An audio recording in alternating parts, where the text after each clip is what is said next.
I was just starting a new campaign recently, I'm DMing, and I've been sharing some of my favorite horror stories with players, and this one came back to me. Many years ago, I played in a game with casual acquaintances. Our party had just killed a worm in a dungeon. My character, female, rogue, was covered in dead worm guts. I decided to have her clean off most of the junk in a small pool our DM described in the corner of the room. She jumps in, clothes and all, rubs off the intestines, and crawls out. The wizard declares, I want to see up her skirt. I was a little thrown off, but tried to play it off by saying, well, she's wearing pants, so there is no skirt to look up. The DM tells the wizard to roll anyway. The wizard gets a middling number. It's been many years, I don't remember the exact roll. But DM turns to me and says, You're wearing a skirt now, and he sees your ass. Good times. Good times. Dungeons and Dragons, fulfilling players' fantasies, including but not limited to apparently casual harassment. Great, guys. Awesome.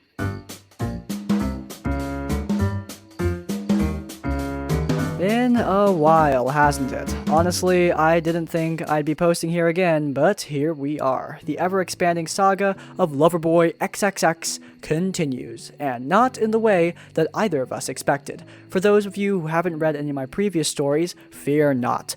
The only background that you need is that Loverboy XXX is my friend who is DMing a narrative-heavy setting that we co-wrote together. While I don't participate myself, I do contribute creatively, and I also like to share his various misadventures with problem players that he has unfortunately had.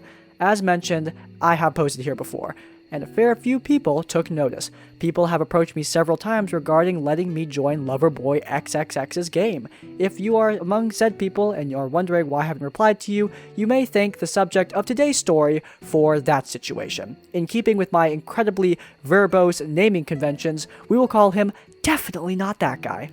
Shortly after posting my last story, I was contacted by Definitely Not That Guy, who made a pretty compelling case about letting him join the campaign. At first, he seemed like a genuinely cool guy with some neat ideas. Loverboy XXX was interested in filling a vacant spot left by one of his regulars who had quit for personal and unrelated reasons. So I talked to him and, well, long story short, Definitely Not That Guy was now a part of the campaign.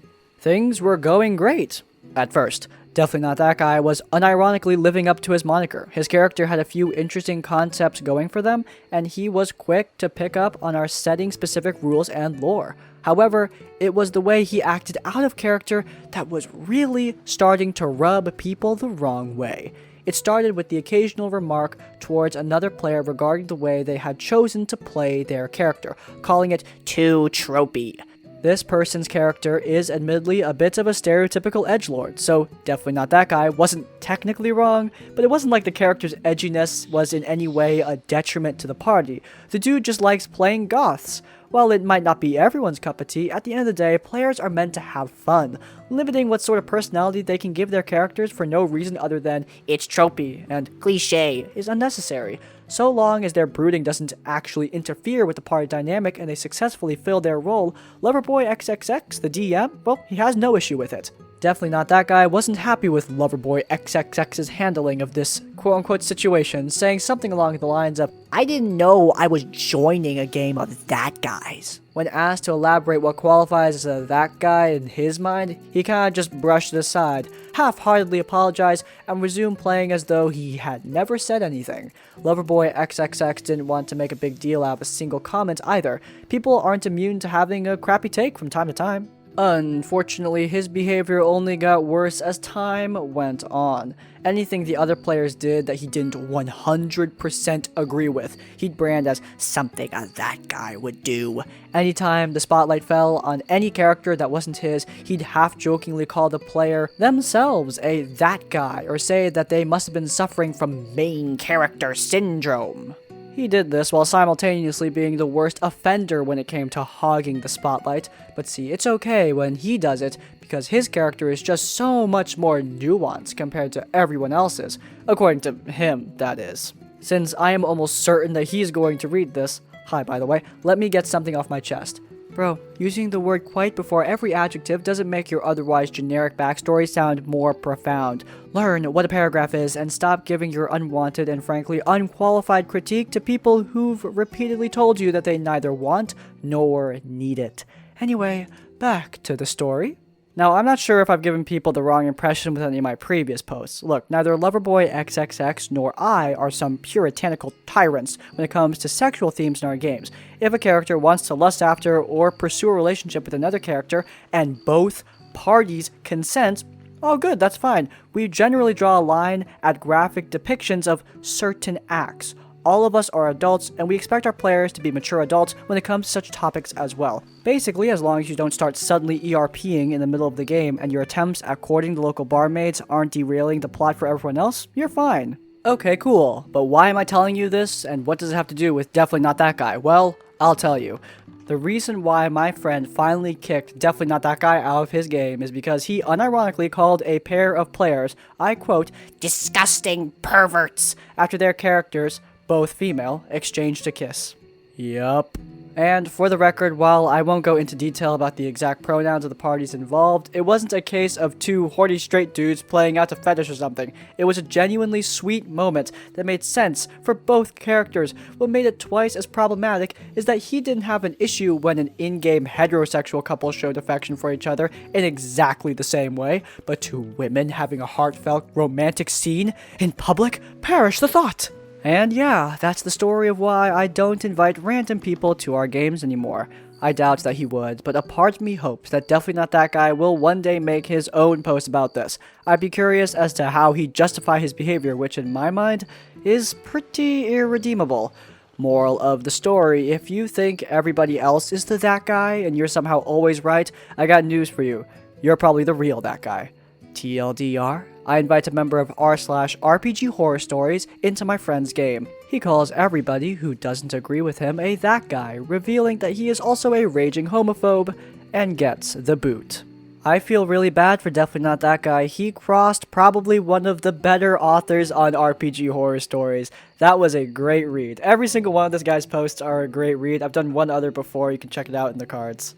It takes some real self-discipline and analysis to realize when your own perspective is really flawed. But a good rule of thumb is, if everyone else around you, every other person, disagrees with you all the time and you're constantly berating them, then the problem isn't them, at least a lot of the time. I'm not saying that if you're surrounded by idiots, you're always going to be the idiot yourself. Sure, there are definitely times where you're going to be surrounded by idiots.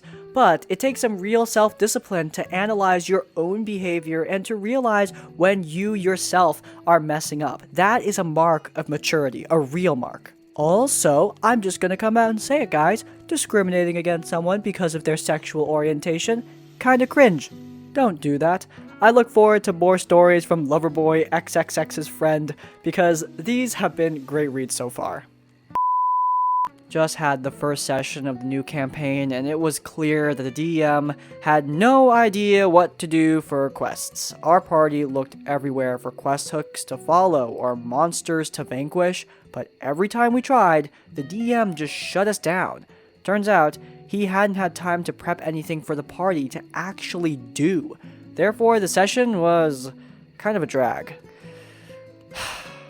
If only you had 1985 Games' deck of stories! This video is sponsored by 1985 Games and their incredible products made for Dungeons & Dragons and all lovers of tabletop role-playing games. Taking the spotlight right now is Deck of Stories, an incredible storytelling system where you can pick and choose cards in the deck to build an incredible plotline with rising action, climax, and everything. It's not just random quest hooks. I mean, this is a full-on system for you to create quests for your D&D game. Quests that are both in-depth and engaging for your players. Of course, their website is also filled with other incredible products, such as Dungeon Craft, a map building system that helped me to start out my first full 2-year-long D&D campaign. Right now, they're running a promotion in February in conjunction with Norse Foundry to spice up their mystery dice packs. So if you want to get in on this, and many other awesome additions to your D&D game, in the description, you will find an affiliate link where you can use promo code Crispy to get 10% off any of your purchases at 1985 Games. Thank you so much to them for sponsoring this video. Their products are awesome, and I totally recommend every single one of them. Remember, supporting our sponsor supports us, and without further ado, I am going to turn back into an animated rat so that we can get back to the video. So this is nowhere near as horrible as some of the other stories on this sub, but it was still the most annoying TTRPG experience I've had so far. The titular event happened in May of this year. I've been a casual Pathfinder player for about 3 years at this point, only on Roll20. I was interested in learning 5th edition and really wanted to join a physical, real-life in-person game. I had started a new job in March of this year and ended up making some friends who were big into D&D 5th edition, and the 3 of us set about finding a DM. My 2 friends are a lot less shy than I am, so they ended up finding a potential party to join really quickly. We ended up finding a bar in town that hosts Dungeons & Dragons games and found a DM willing to take us in. They were just about to start playing Dragon Heist and needed extra players, so we arranged that after work on Mondays, we would all play at the pub.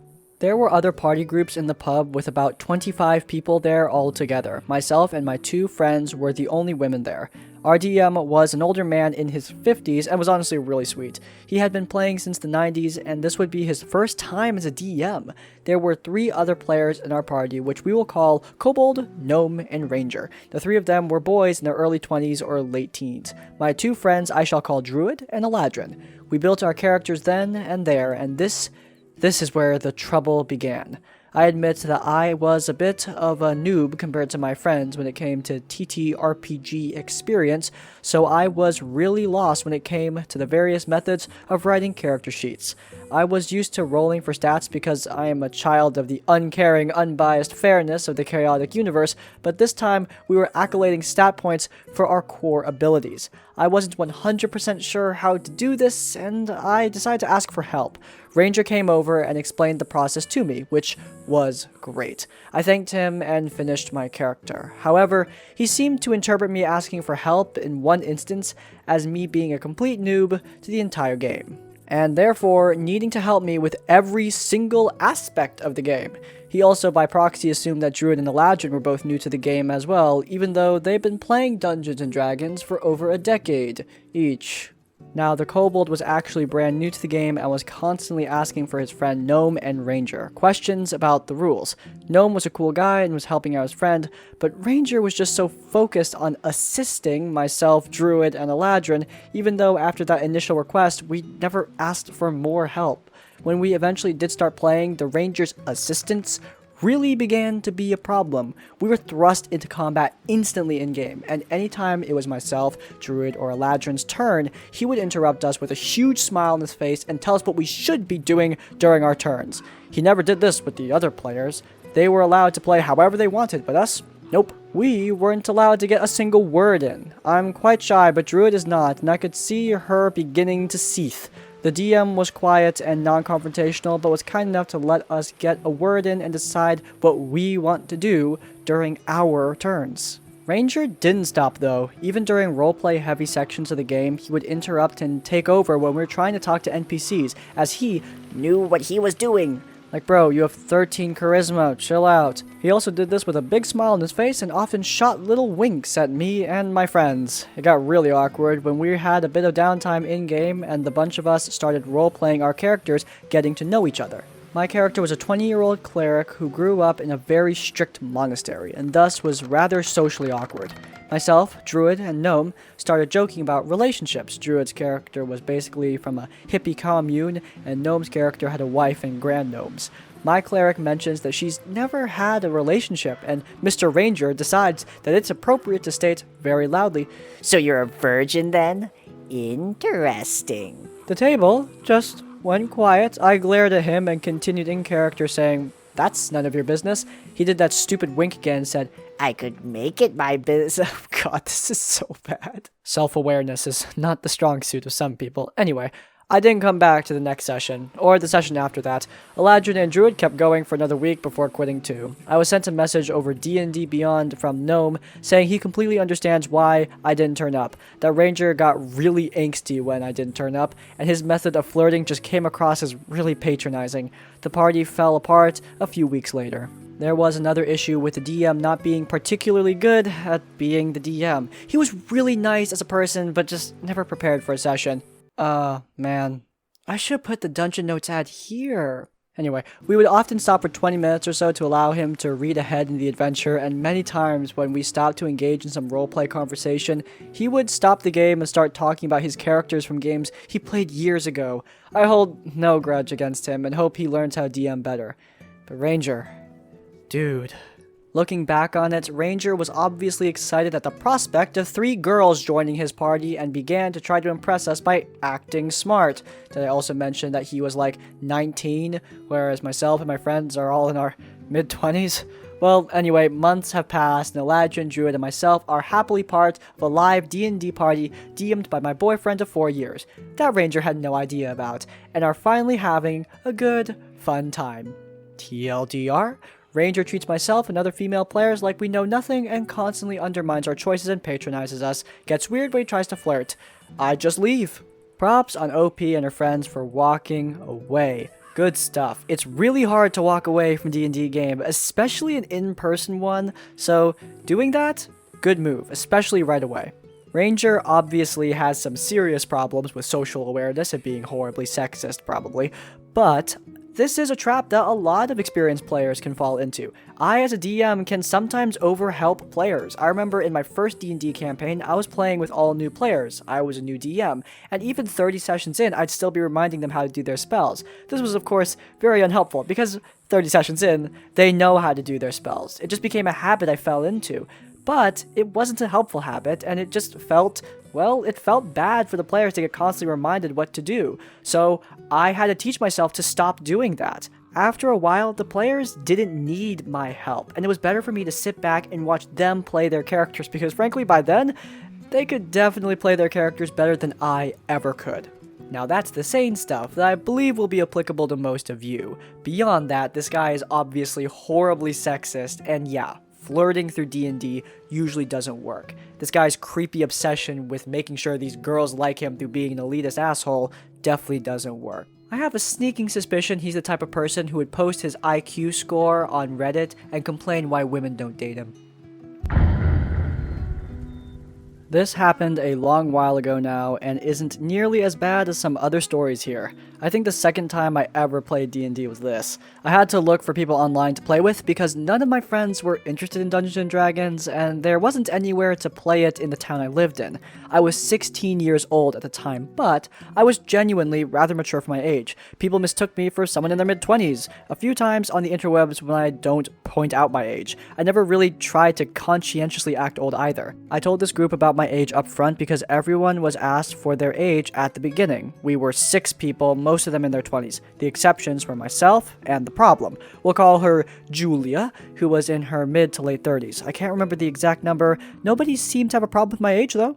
Over the next few months that she was with the group, she would constantly be demeaning to me. I've always liked to discuss and always took an interest in complicated topics in game, like politics, philosophy, etc., and anytime I would talk about any of these things, I would, sooner or later, be interrupted by a, "Well, you're just a child though," or something of that sort. Eventually, I and the others got comfortable enough around each other to make some dark and/or sexual jokes sometimes. We all thought it was funny.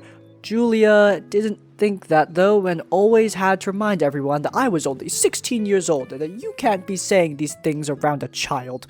If someone swore, she'd tell them not to because there's a child around. I have always sworn like a sailor, so when I did it, she'd have a go at the others, saying they were teaching me these bad words. I eventually politely asked her to stop. I was upset because her behavior felt like an insult to my intelligence. She acted as though I couldn't spend my time having proper discussions because I was 16. I told her that I had never asked to be treated differently, and that, regardless of that, she wasn't treating me like a 16-year-old, more like a 6-year-old. She said that she would stop, but she didn't. After this came sort of the straw that broke the camel's back. When I would talk in character, she would now start telling me, "This isn't how adults should be acting," and try to get me to do something else. My character was very attached to a stuffed animal, as it was a parting gift from his younger sister before she had died of a disease. It eventually got damaged badly, and my character was inconsolable. Julia then insisted on telling me that this is not how an adult would act, and that I'm doing it wrong, and that I should rather just have my character accept the loss of that precious item and precious memory. Another time was when my character saw a particular candy from his homeland. He had the far traveler background, and I really liked to play off of that, and got really excited about this candy. So he bought a stupid amount of it and paid a lot. Out of character, I knew this might have been a dumb decision, but it seemed funny to me, and I thought it would fit with the character I was playing. Cue Julia telling me an adult would never spend money that recklessly for something like candy. After that session, I asked the DM to talk with her about it, since she obviously wasn't going to be listening to me. A few days later, she disappeared, never to be seen again, and everyone had a much better time at the table after that. Like many other people, I started playing D&D as a teenager, and I probably wouldn't like it nearly as much as I do now if my first experience was someone being horribly condescending. You really shouldn't be condescending to anyone at your table, and if you don't want teenagers or younger people in your group, I think that that's alright, that's valid, it's your table, your rules, but if you do let teenagers or younger people into your group, then you can't treat them like crap afterwards. Not good at all. My first time as a GM, 1 year of player experience, I decided to run the group with my childhood friends. There were 6 of us, and no one besides me had any RPG experience. The game was set in the 40k universe, so gritty and dark events / characters are expected. I spent close to 5 hours with each of my friends, helped them to design characters they connected with, and basically taught each of them the system. They were not the type of people to do imagination RPGs, and I even went the extra mile to make custom maps on Roll20 and even subscribe to the dynamic lighting system to make it more immersive. I had soundtracks that matched every map to put players in the mood, and I easily had over 100 maps that I handmade dynamic lighting for to keep the quality consistent. I was basically ready for anything they wanted to do, and had a map and NPCs to show for it. We were all friends since elementary school, and I didn't particularly feel vulnerable, as this would be a learning experience for all involved. I started them off with an intro to role-playing by giving them a village they were a part of. Here, they fleshed out their characters and met each other. An hour into the session, only one of my players is responding immediately, and no one besides Medic is into talking to NPCs. I decided to spice things up, assuming that they would rather skip the introduction after an hour of slowness, and cause the town guard to arrive in town. Here, they were forced into conscription to fight the Xeno threat. They of course had the option to flee, fight back, lie and desert later, or agree to the conscription, but they just decided to not cause any issues and continued to follow the guard.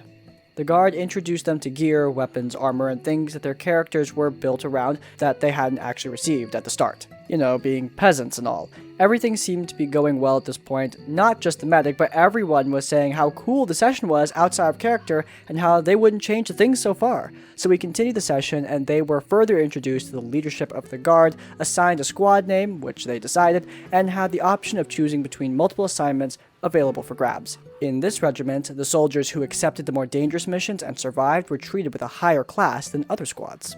Most of the players engaged in debauchery, racism against other species, crimes of every type, and literally were just scummy people in game. This is 40k, everyone understood that in this universe anything goes, and as long as nothing too graphic was taking place, I allowed it.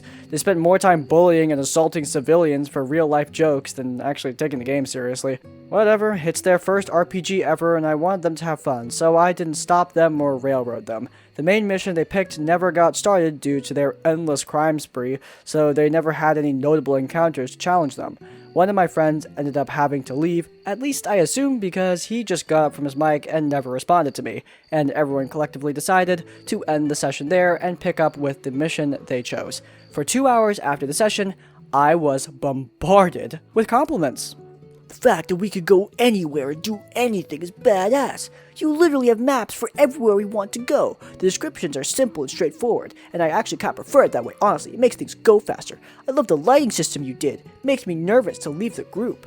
I ended up leaving the Discord to go eat with my medic player, and he told me everything was fun, and he was into it. 2 days later, the truth comes out. My medic leaks to me that everyone had been talking crap about me. The game, everything behind my back. The people that I hung out with on a daily basis since we were 11 basically belittled and lied about everything. I tried to ask them directly about the stuff they said, and only 1 out of the 5 of them admitted to the trash talking, until Medic backed me up and told them that I knew that they were lying. They insulted my maps, my knowledge, my personality, and said the game was slow due to no big combat event. Again, this was due to them never leaving the starting 3 map/town due to their endless crime spree. I ended up telling them that I would no longer be hosting any future sessions, and if they would have spoken to me privately and possibly given me some sort of leeway, as this was my first time, then the things they were saying wouldn't have hurt my feelings. I was basically then called a snowflake for being upset and said I shouldn't have spent all that time and money to make all these maps, and they never asked for any of this. Granted, they didn't, but I expected a little bit of appreciation for the days of work I spent on it. After this point, the trust I had for my childhood friends of 10 years was shattered. I remained friends with them for 2 more years, but they ended up making racial remarks about my best friend and became way too political to have anything to do with them. Now tomorrow, I start a new campaign with the medic, a new friend, and my best friend. I put in the same amount of effort as last time, but I could already tell that they are way more into it than my previous group. And it being Star Wars, it will be definitely much easier of an environment for us to have fun in. TLDR, childhood friends pretended to have fun, lied to my face about their enjoyment, talked massive crap about me in game, then called me a snowflake. They are no longer my friends due to a racial and political tirade they went on as of a week ago. This story reinforces a lot of things I've said in the past, but one of the main ones that applies to most games is that you can't always play TTRPGs with just your friends. You need to play TTRPGs with people who want to play them.